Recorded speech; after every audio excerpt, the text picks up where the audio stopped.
Welcome back. Today we're going to be looking at World War II, and one of the things we want to investigate is why does it take the United States nearly 2 years to enter World War II? Considering that the war begins in Europe in 1939, what is it that's going to mitigate the United States from joining this conflict?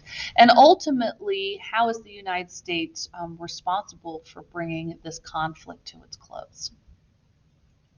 So throughout the 1930s, there's a rise of fascism throughout Europe, and certainly Adolf Hitler and the Third Reich are not only going to become a totalitarian regime in their own nation, but they're looking for more Lebensraum, or German for living space. And what that meant was the conquering of inferior peoples, and it also meant the uniting of the German-speaking peoples of Europe, much like Otto von Bismarck was doing in the mid to late 19th century.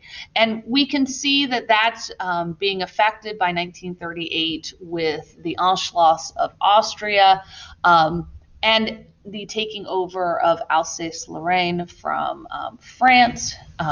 There also is this sense that Hitler only wants so much and he can be appeased. That the powers of Europe, namely France and Great Britain, are going to be able to get Hitler to agree to a stopping point. And that's something called the Munich Conference in 1938. The English Prime Minister walks out saying, yes, we got an agreement with Herr Hitler and it's going to be peace for our time. And literally a day later, Germany is going to go and occupy what they call the Sudetenland, what we'd call the Czech Republic today.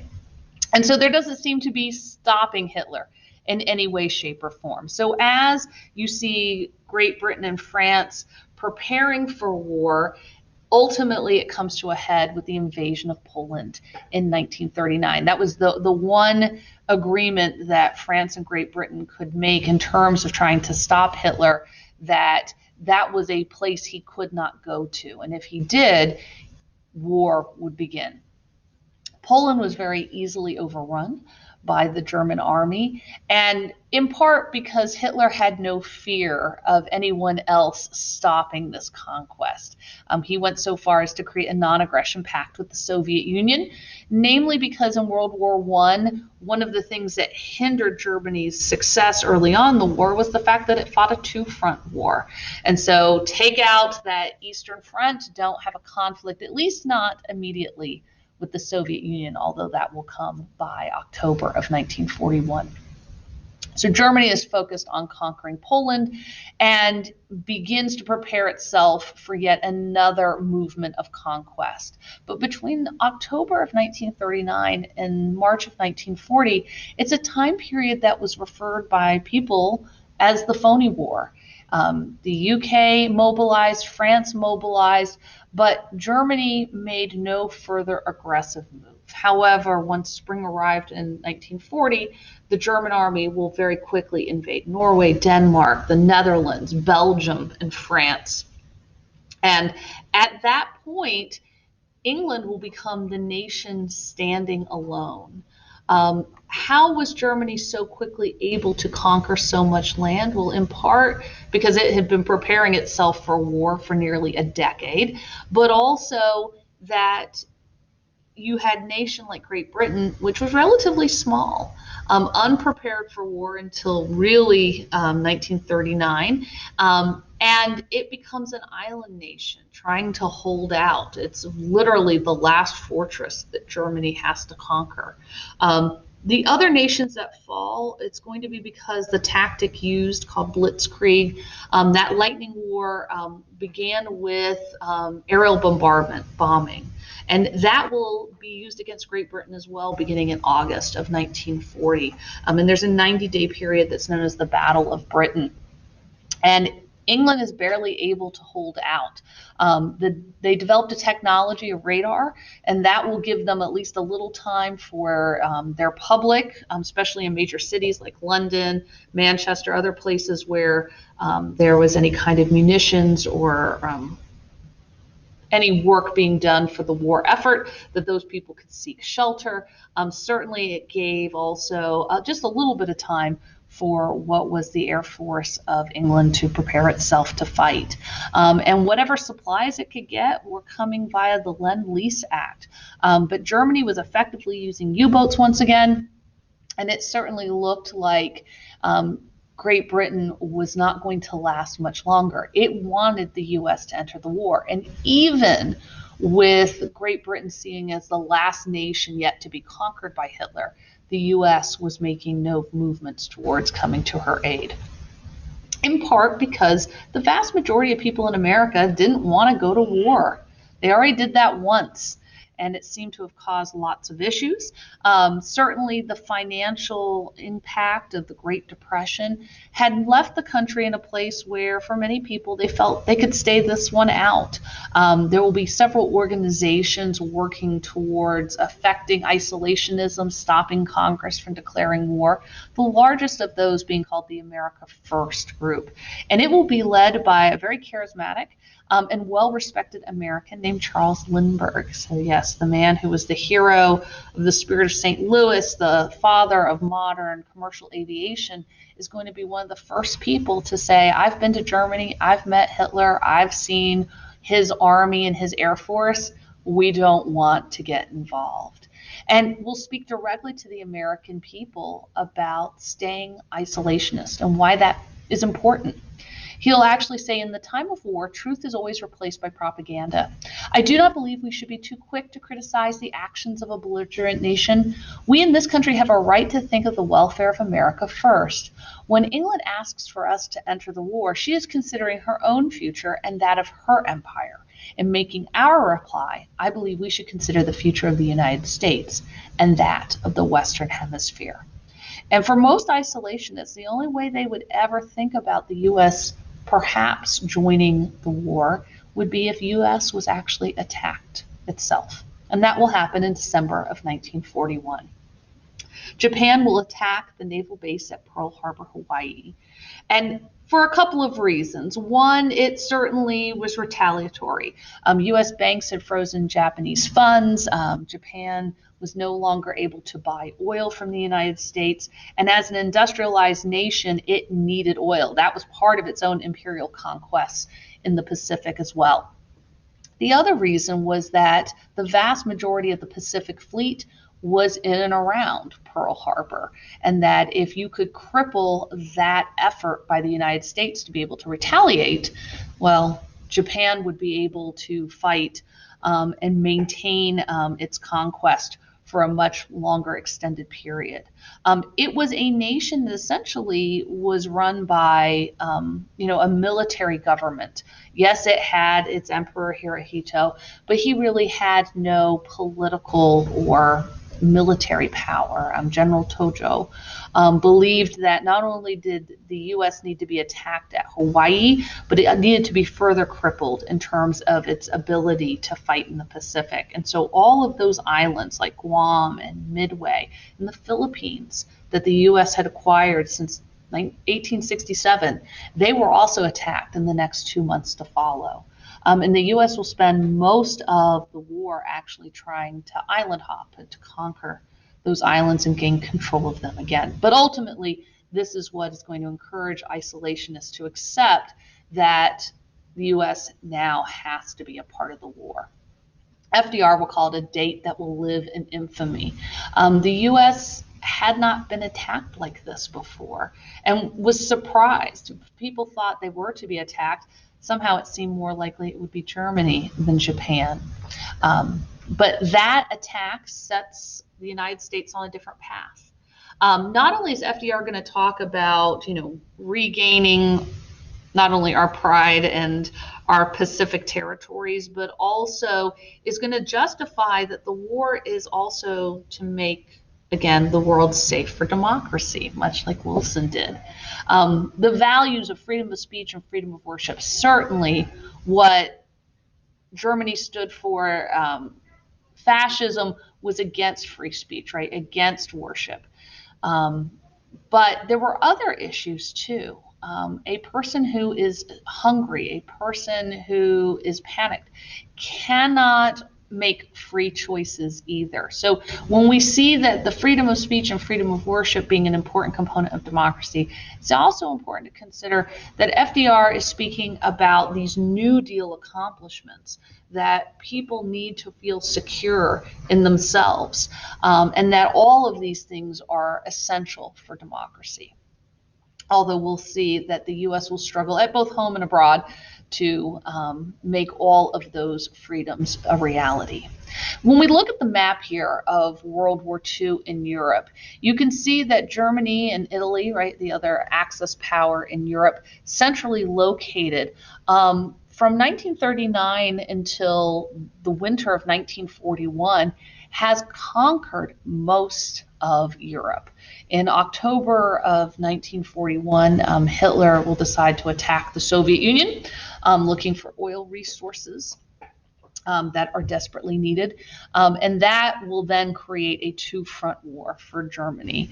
And the U.S. will become allied with the Soviet Union. As you can see, the three great leaders of the World War II era, we have FDR being flanked on either side by Joseph Stalin of the Soviet Union and Winston Churchill of Great Britain. But together they will collectively come up with a plan in order to defeat Hitler, defeat Japan, and hopefully restore order and peace to Europe and the rest of the world. Germany attacking the USSR probably is what is the first step in sealing the fate of losing the war, in part because Germany attempts to attack a nation that, one, is prepared to fight against him at any cost. And the blitzkrieg that they unleash in the late fall and early winter of 1941 isn't successful in getting the USSR to surrender. And so by January of 1942, much of the German army is actually trapped in the very harsh winter that Russia is known for. And ultimately, the Soviet Union will launch a counterattack. They will have many of their cities being sieged in the winter and summer of 1942. And so they will siege a siege. They will surround the German army and cut it off from retreat. At a high price. More than 1 million people in Russia will die trying to do this, but they will capture most of what is the remaining German army in Russia by 1943. And that makes it possible for the US and Great Britain to launch an invasion of Western Europe. The Atlantic will take on a series of battles that will be far easier for the US to fight simply because we can outproduce Germany. Germany will produce only several large battleships, the largest called the Bismarck, which will be sunk by the British in less than 2 weeks. Germany's going to rely on U-boats, but again, cannot build them fast enough based on the ones that they lose. They used a system of communication that for 3 years was unsolvable. They used something called the Enigma code, had Enigma machines. The dawn of computing power begins in trying to crack this code and be able to read the communications and battle plans of Germany. And by 1943, the British are able to do this, and the US can outproduce any airplane or ship that is destroyed belonging to the US or the British. And it is literally a war of attrition in the Atlantic by the summer of 1943. The war is going to be fought elsewhere as well. The colonial holdings of Great Britain, for instance, in Africa will come under attack, as those of France as well. Before the war began, Italy attempted to create colonies of their own in places like Ethiopia. And so the war that's fought in Africa, in part, is also to maintain control of the Mediterranean and the Suez Canal and its connection to the Middle East. Again, an area that today we think of in terms of oil reserves, but not necessarily its strategic purpose during World War II. The U.S. will send some troops to North Africa. There'll be primarily British forces there. But Germany, ultimately, by mid-1942, will be cut off from Europe in Africa. And effectively, American, French, and British forces will be able to force their surrender by May of 1943. Once the United States and Great Britain are able to make sure that they control North Africa, they can put their resources to fighting on this Western front of Europe. The battle in the Pacific will actually take far more American lives than the battle in Europe ever did, although we tend to spend a lot of time in our cinema and books. When we discuss anything to do with World War II, it really seems to be focused in Europe. But it's important to understand that the war in the Pacific actually lasts the longest. It begins on December 8th of 1941, literally the day the United States declares war on Germany and Japan in retaliation to the attack at Pearl Harbor. The U.S. has got to go and try to reclaim these islands that are being controlled in the Pacific. The Japanese will control the Pacific for 2.5 years because they're very well supplied. They were already entrenched in China and Korea long before the war began. The U.S. Navy is severely weakened in the Pacific because of that attack on Pearl Harbor. And it will take until really the summer of 1942 before the U.S. will see any kind of victory over the Japanese. And again, much like the victories that are going to come in Europe and in the Atlantic, they're going to start from the ability to break codes being used by our enemies. But the process of the Allies coming back and taking over more land in the Pacific will be known as island hopping. And literally, it is control of Midway, and from Midway, control of Guam, and from Guam, trying to gain control again of the Philippines. The fighting in the Pacific not only will be bloody and brutal from soldier to soldier, but also the Japanese by 1944 will tell their own people if they are to come under attack by American forces to fight to the death. The use of kamikaze pilots in attacking naval ships in the Pacific, all of these things were realities. And it will take until really August of 1945 and the unleashing of a whole new kind of weaponry to end that battle in the Pacific. So the end of the war in Europe comes much sooner than it does in the Pacific, in part because Germany faces several enemies. Its overspreading of its forces into Russia and its attack on the Soviet Union makes the Soviets counterattack.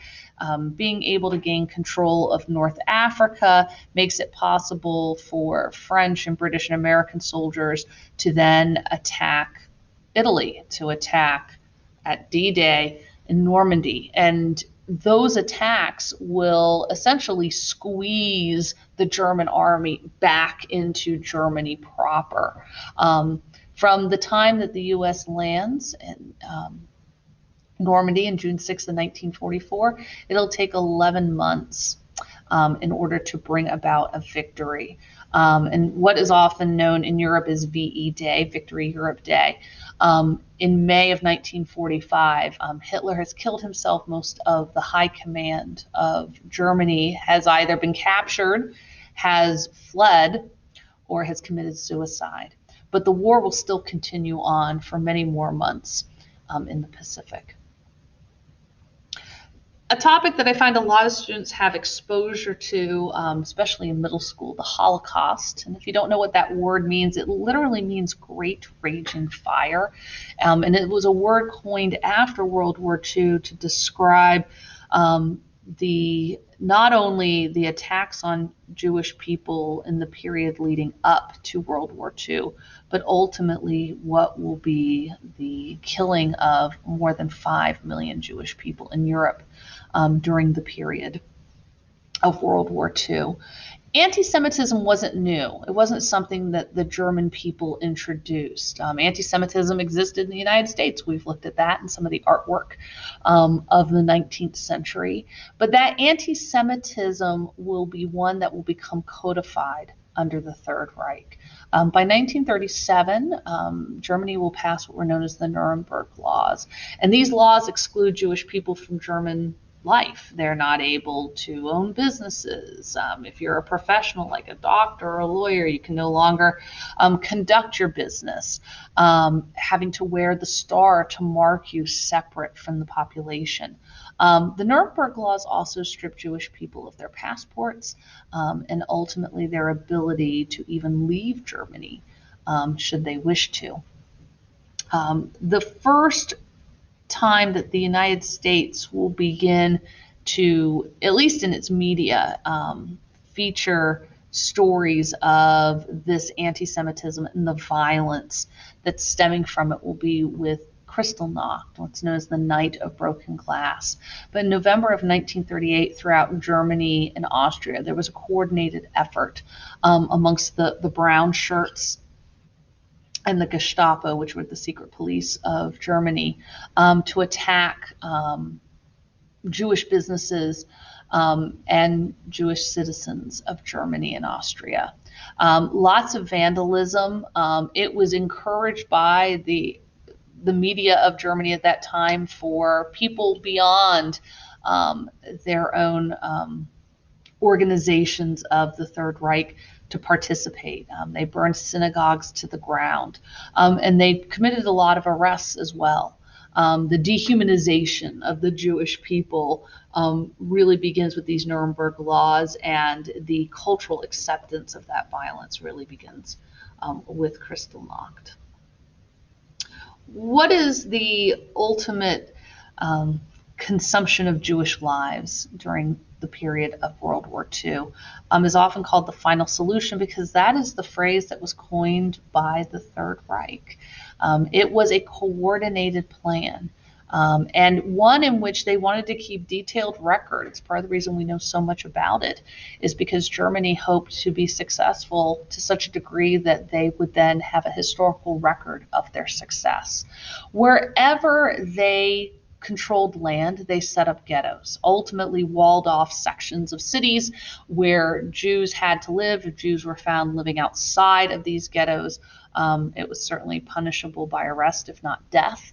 The use of camps, whether those were concentration camps or death camps, work camps of some kind, nations that were conquered by Germany, like France, for instance, part of the way they could get better treatment for their non-Jewish citizens was if they would forfeit and bring forth the Jewish population within their own boundaries. And so many of those who will be killed during this final solution are not just simply Jewish people who were living in Germany, but Jews living in Poland and France, Holland, anywhere where the Third Reich controlled the land.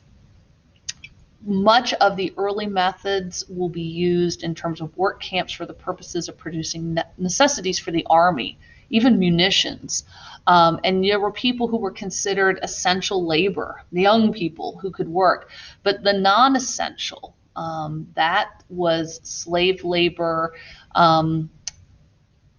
People were worked to death, and if you were seen to be too young or too old, you were sent to death camps. And the mass gassing and cremation, again, was all part of this process to quickly and cost effectively rid the greater German Empire of the Jewish people. By winter of 1945, as the Soviet army pushed further and further towards the west, towards Berlin, many of these camps were evacuated, and those Jews who were remaining were marched to their death. And many only saved by being encountered by American troops, or some were simply abandoned when it became the fate of those Germans still fighting the war by May of 1945 to run away or maintain stay with their captives. They simply fled. But the extinction of the Jewish race, this goal, was one that was intentional and unfortunately almost successful. The U.S., in terms of concluding the war in the Pacific, will have to use some different strategies. And I say have to in the sense that the position of the United States government in the summer of 1945 was that it was going to take at least 100,000 men to be the initial wave of forces that would land on Japan in order to conquer it, much in the way that the US had D-Day in Europe and they came to France in order to throw back Hitler's army. That took 40,000 men. And much of the lives lost on that day will be in its earliest hours. Looking at the battles of places like Guadalcanal and Iwo Jima in the Pacific, the government believed that it would take 100,000 men just as an initial landing party, and perhaps as many as 250,000 men in the next 30 days, and perhaps at least 1 million men to actually occupy and control Japan as a whole. And the cost of life, when contrasted with what had happened in Europe, seemed incredibly high because by the summer of 1945, there was a technology that might make it possible for lives to be lost, but not American lives. And that will come in the name of the atomic bomb. The development of the atomic bomb had been going on since 1941. It was a device that the United States will test in the spring of 1945. They will make several other bombs that could be utilized, but those who worked on this Manhattan Project, as it was called, came to work on that project believing that you were building a super weapon to either be used to stop Hitler and his army, or just the threat of it would conclude the war. And even many of the scientists who worked on it believed by 1945 that it was a weapon so terrible it should not be utilized. But to bring a conclusion to the war in August of 1945, President Harry Truman will agree to use it. The first bomb will be dropped at Hiroshima, and there still is no surrender by Germany. And so 3 days later, the next bomb is dropped at Nagasaki, and that will bring surrender. We'll look at it when we get into Unit 8, that atomic weaponry and the science was something that people had theorized in the 1930s. Our allies, like Great Britain, knew this was a project we were working on.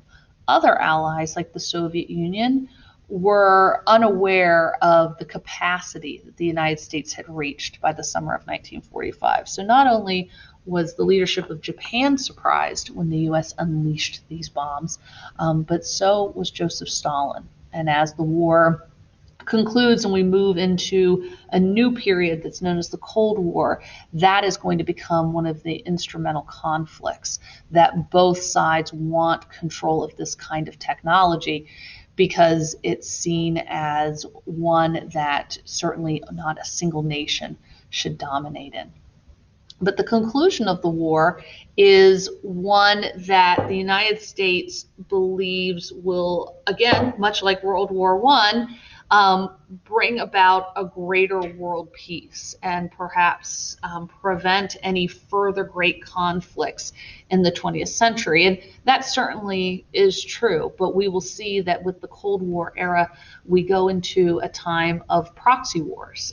The Soviets will fund and send troops to different parts of the world, and so will the U.S. in the name of either capitalism or communism. And so fighting will continue throughout the second half of the 20th century, but certainly not on the scale that it had in the previous half century. So as we close out, we want to consider really 4 things. The first one is, why did the U.S. wait until 1941?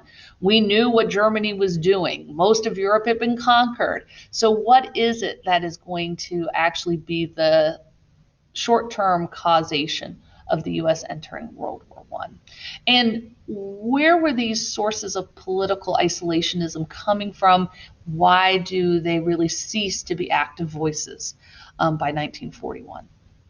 We also want to evaluate the contributions that the Soviets and the Americans make to the Allied victory, and certainly consider that both being victorious over Germany and Japan ultimately will create tensions, and strategies will evolve post-war that will carry out through much of the rest of the 20th century.